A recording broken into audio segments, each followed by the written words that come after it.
So that deep space testing on day 14 and beyond is super important, and we're going to get that data, and NASA's done a really good job. I'm very, very impressed, and I want to give props to the NASA team.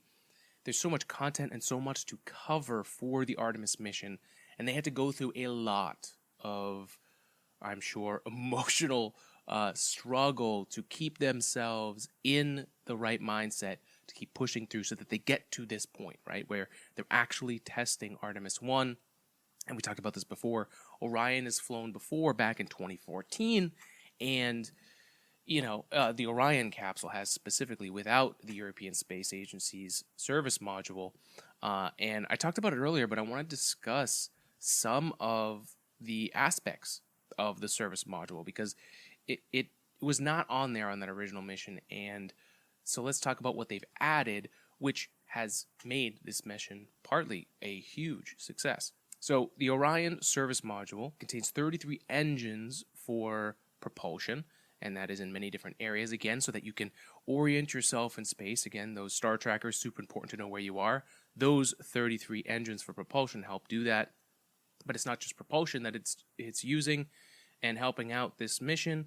It also supplies electricity, thermal control, air, and water, as well as propulsion. So it is a critical piece of the infrastructure for human life to exist on Artemis 1 and beyond. And so we're going to get to see how well it performs in those aspects. But we know the propulsion aspect, it is done tremendously well and has been super efficient in its fuel. The spacecraft, this was as the date that we recorded this, they had 2,004 pounds of margin available that was beyond the planned amount of fuel that they thought they'd have at that point, which is truly, truly incredible. And so flight day 15, the teams pulled go for DRO departure so that they could then finish their orbit, their 5 days around the moon, and then perform their final flyby on flight day 20, which was December 5th, and return home. And it's really, truly an amazing mission. I hear myself repeating myself, but that's how exciting this mission has been to watch and to really just soak it in, so that I can really see this mission that has kind of spanned this entire podcast, which is kind of crazy.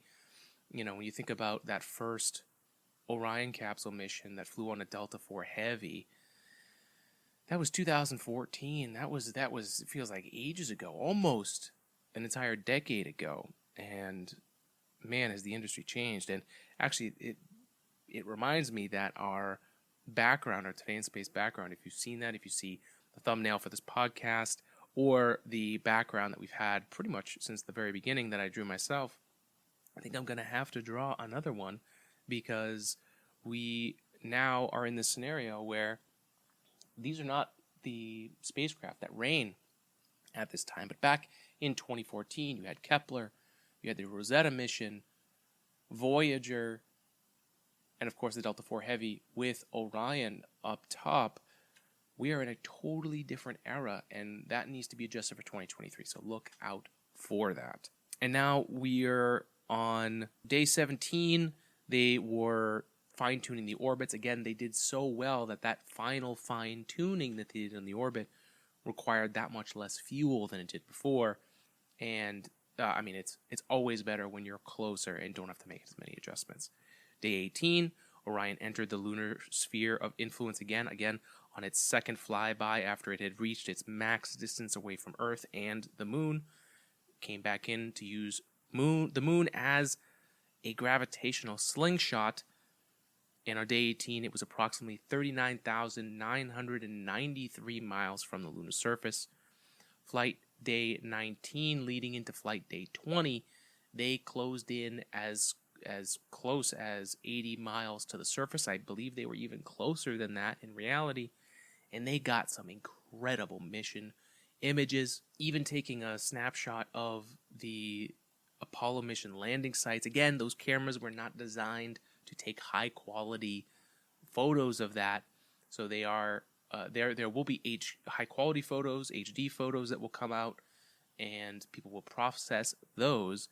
But it just goes to show you, if the Apollo landing on the surface of the moon, as close as 80 miles to the surface, right? Let's just give it an extra. Let's go a little bit further, right? 80 miles from the surface. If it's that hard to see with these cameras, imagine how hard it is to actually see them from Earth. And hopefully we'll be seeing more of that. I mean, as Artemis develops and we spend more and more time, we enter this cool phase where we will one day be on the surface of the moon, and we may be able to actually travel to those sites and see them again.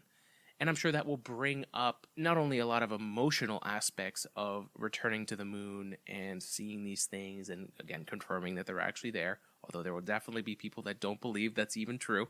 But it's also an interesting conversation about historical sites. And as other countries like China and others that start trying to go to the moon, what type of precautions, what type of historical protections are these landing sites going to be given so that they're left undisturbed and in their beauty? I mean, there's kind of that Futurama episode, isn't there, where they go to the moon and it's just play parks, and what were they?